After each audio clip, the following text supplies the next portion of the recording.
nos ancêtres, pour la plupart d'entre nous,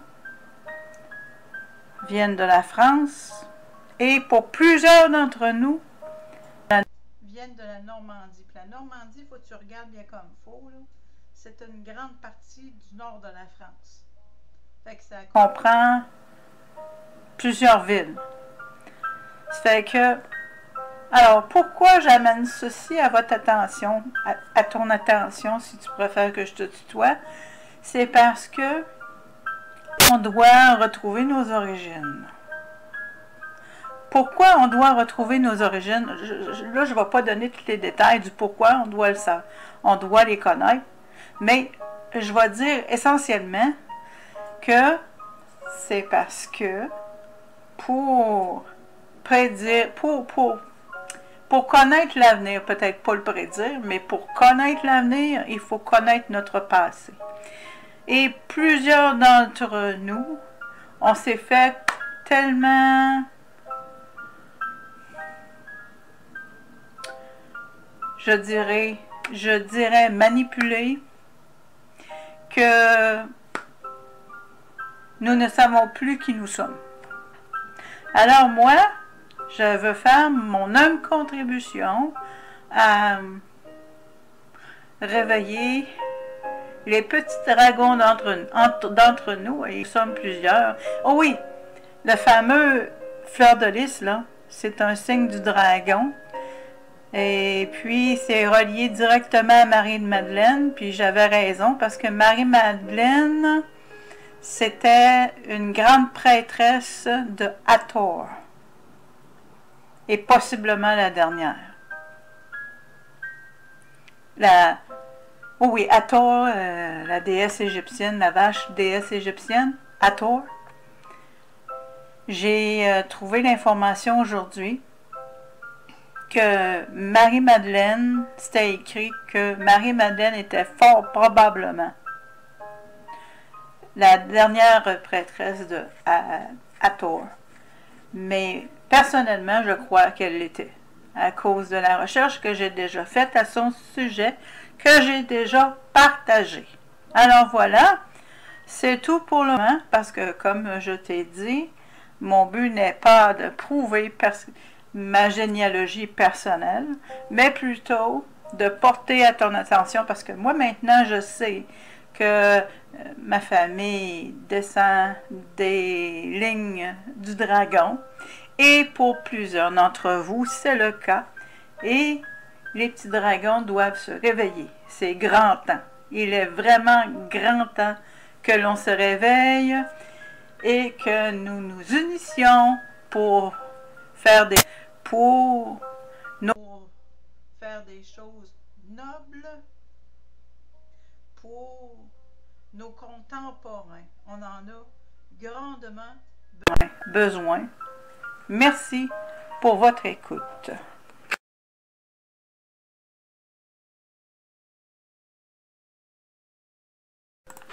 Fleur de lys, REPRESENTE, Marie-Madeleine. La fleur de lys est la fleur de lumière.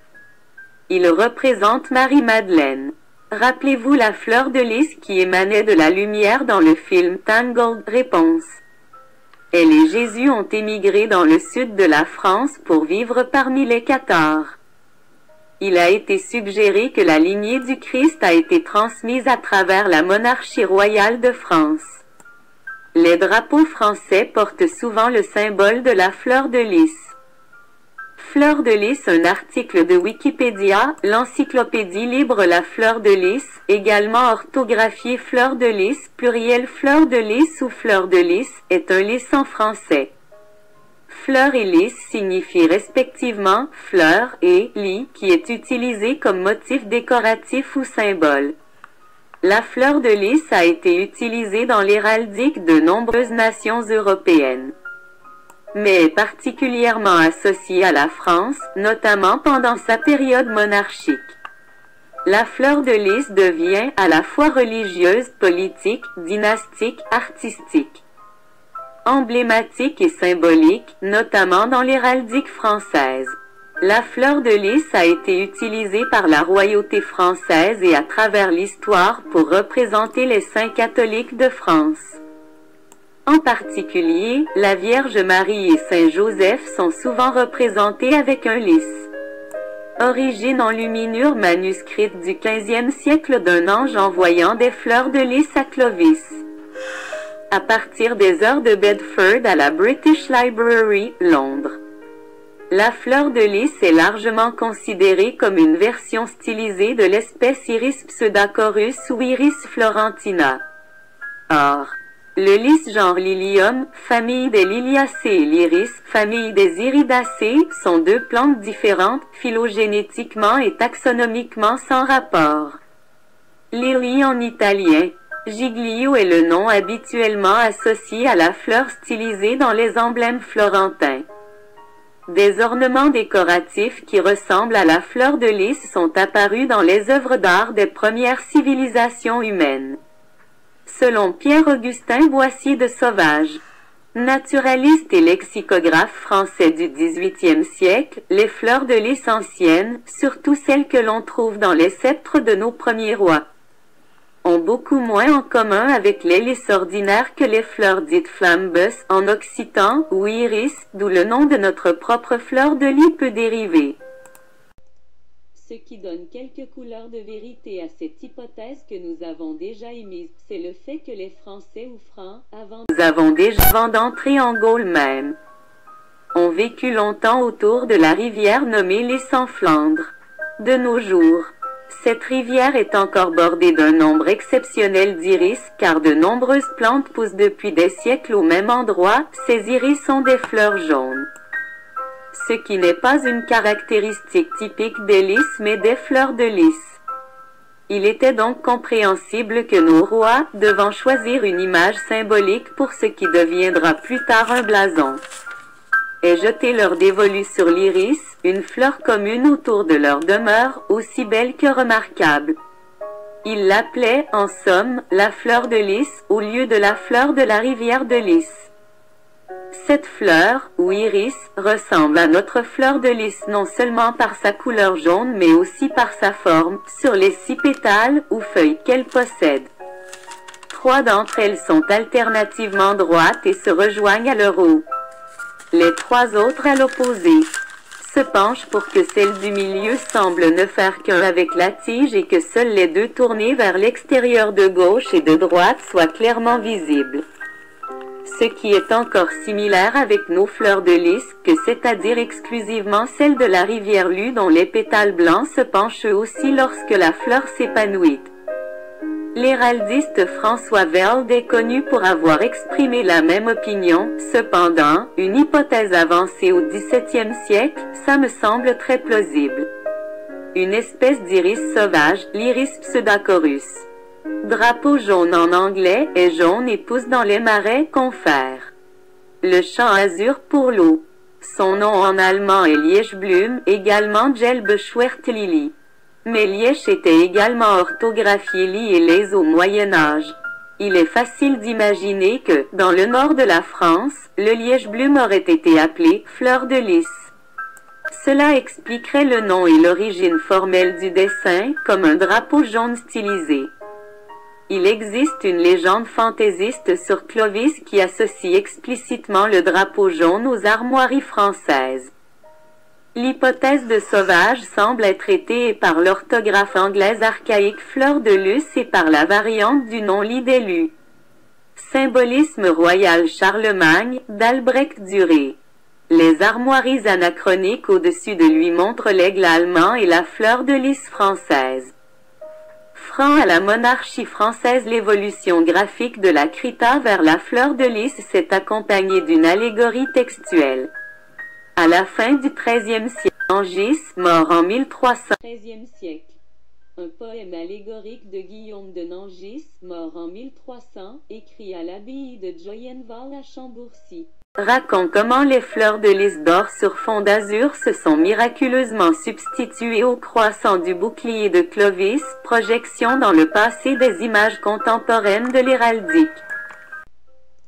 Les origines symboliques de la fleur de lys avec les monarques français peuvent provenir du lys baptismal utilisé lors du couronnement du roi Clovis. La monarchie française a peut-être adopté la fleur de lys pour ses armoiries royales comme symbole de pureté, pour commémorer la conversion de Clovis, et un rappel de l'ampoule de lys qui contenait l'huile utilisée pour oindre le roi.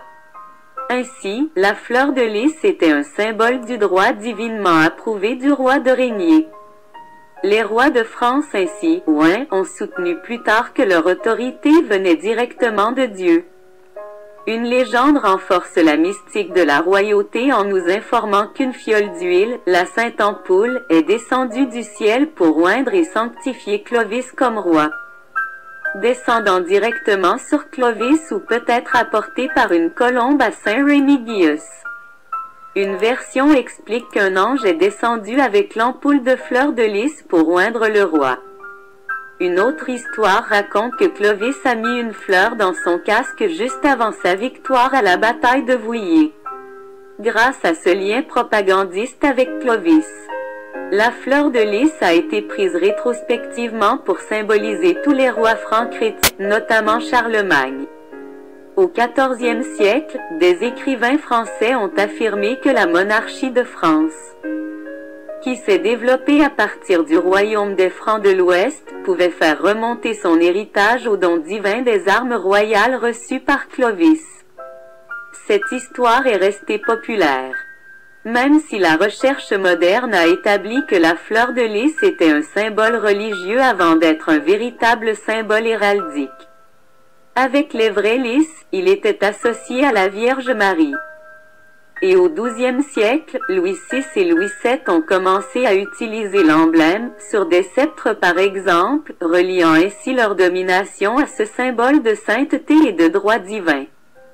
Louis VII ordonna l'usage de vêtements à fleurs de lys lors du sacre de son fils Philippe en 1179, tandis que la première preuve visuelle d'un usage clairement héraldique date de 1211. Un sceau représentant le futur Louis VIII et son écu parsemé de fleurs.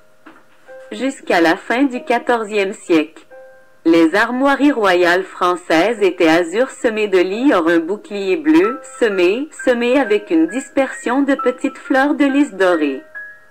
Mais Charles V de France a changé le dessin d'une dispersion totale à un groupe de 3 vers 1376. Ces deux manteaux sont connus dans la terminologie héraldique sous le nom de France couronnement de Louis ancienne et France moderne, respectivement. Couronnement de Louis VIII et de Blanche de Castille à Reims en 1223. Sous le règne du roi Louis IX, les 3 pétales de la fleur étaient censés représenter la foi, la sagesse et la chevalerie, et être un signe de faveur divine accordé à la France. Au cours du siècle suivant, le XIVe, la tradition du symbolisme de la Trinité a été établie en France, puis s'est propagée ailleurs. En 1328, le roi Édouard III d'Angleterre hérita d'une prétention à la couronne de France, et vers 1340 il écartela la France ancienne avec les armes de Plantagenet comme armes de prétention. Après que les rois de France eurent adopté la France moderne, les rois d'Angleterre adoptèrent le nouveau design comme cantonnement à partir de 1411 environ. Les monarques d'Angleterre, et plus tard de Grande-Bretagne, continuèrent à cantonner les armes françaises jusqu'en 1801, lorsque Georges III abandonna sa revendication formelle au trône de France. Citation. Le roi Charles VII anoblit la famille de Jeanne d'Arc le 29 décembre 1429 d'une dénomination symbolique héréditaire.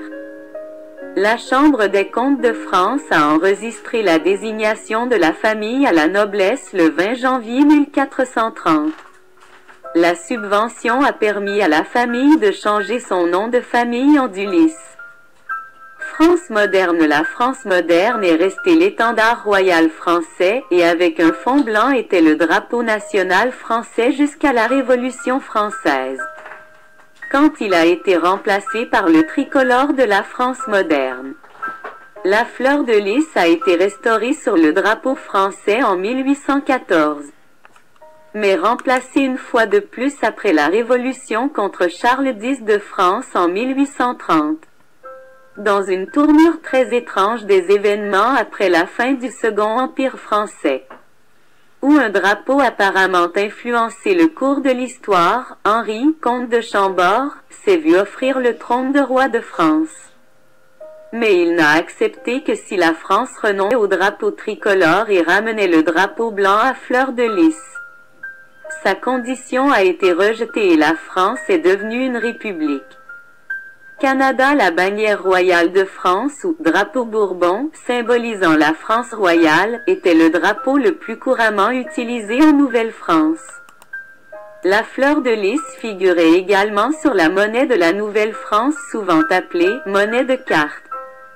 La bannière royale blanche de la Nouvelle-France était utilisée par les militaires de la Nouvelle-France et a été vue sur les navires de guerre et les forts de la Nouvelle-France. Après la chute de la Nouvelle-France dans l'Empire britannique, la fleur de lys est restée visible sur les églises et est restée une partie du symbolisme culturel français. Il existe de nombreux Canadiens francophones pour qui la fleur de lys demeure un symbole de leur identité culturelle française. Les Franco-Ontariens, Franco-Ténois et Franco-Albertains arborent la fleur de lys bien en évidence sur leur drapeau. La fleur de lys, en tant que symbole royal traditionnel au Canada, a été incorporée dans de nombreux symboles nationaux, provinciaux et municipaux, le Red Ensign canadien qui a servi de drapeau nautique et de pavillon civil pour le Canada de 1892 à 1965 et plus tard. Comme drapeau informel du Canada avant 1965 comportait le nombre traditionnel de 3 fleurs de lys dorées sur fond bleu. Les armoiries du Canada, dans toutes leurs variantes, ont utilisé la fleur de lys à partir de 1921 et à plusieurs reprises par la suite avec le drapeau Bourbon, bleu à 2 endroits dans les armoiries.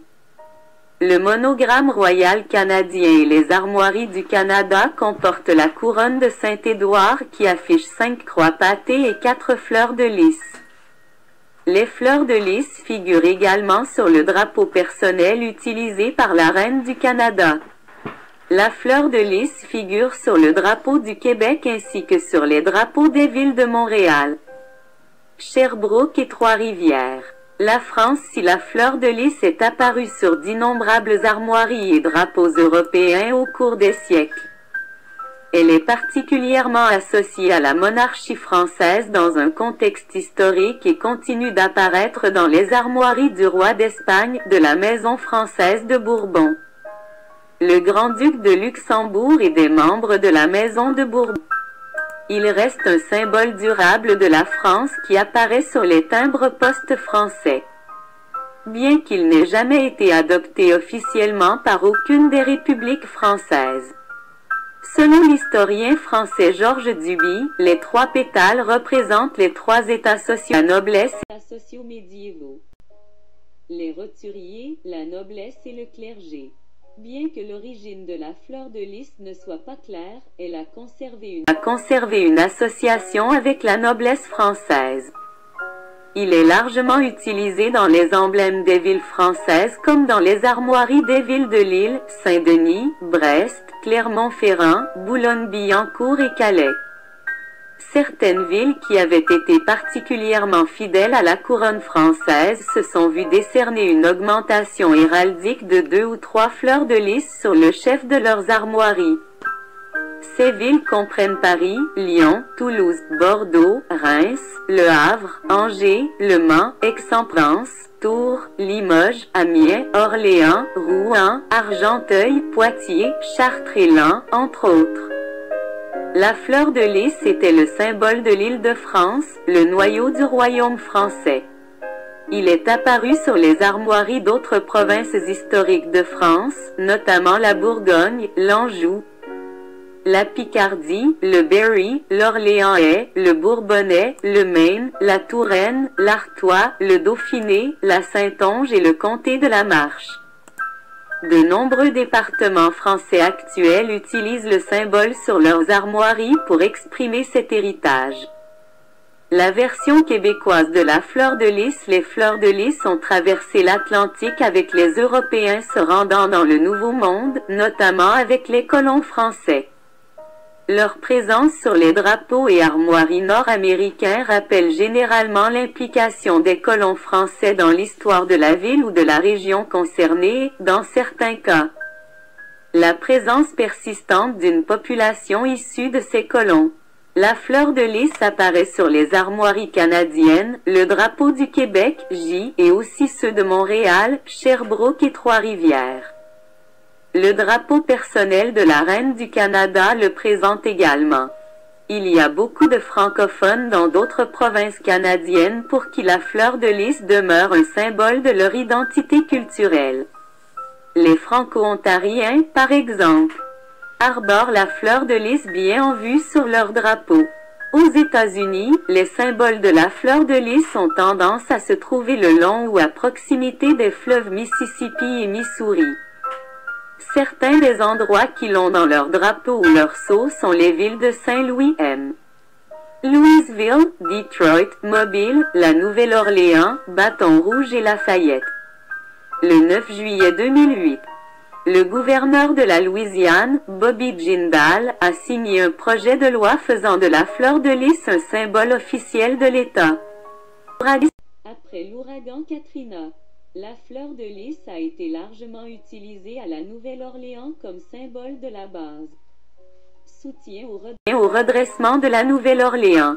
La fleur de lys apparaît sur le manteau de la Guadeloupe, un département français d'outre-mer dans les Caraïbes, de Saint-Barthélemy, une collectivité française d'outre-mer, et de la Guyane française.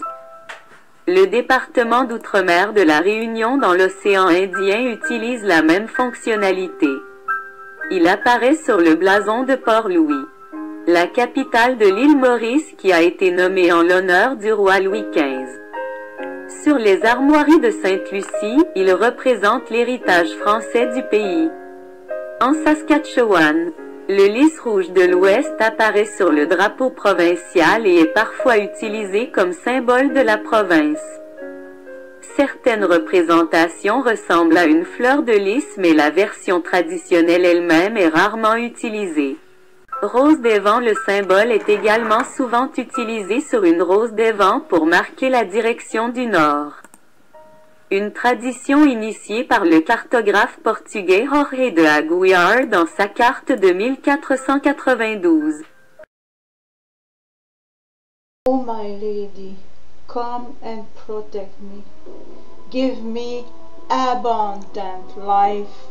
Make me healthy on the east side of the sky, so that I will be established in the horizon.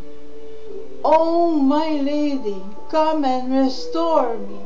Oh, come, lady of gold, keep me safely on the east side of the sky, so that I will be protected in the horizon. Oh, come, lady of gold. Oh, come, for millions of years you have sailed in the sun bark of your father without ceasing. As you ride in the boat of your father, so I pray for happiness. I pray for prosperity. I pray for health. I pray for protection. May they flow from you without ceasing. This is based on a hymn to Hathor found in the private tomb of Kiriath, royal scribe and first herald of Amenhotep III, west bank at Luxor, 18th dynasty. Quote, that is indicated by Vicky Metaphora.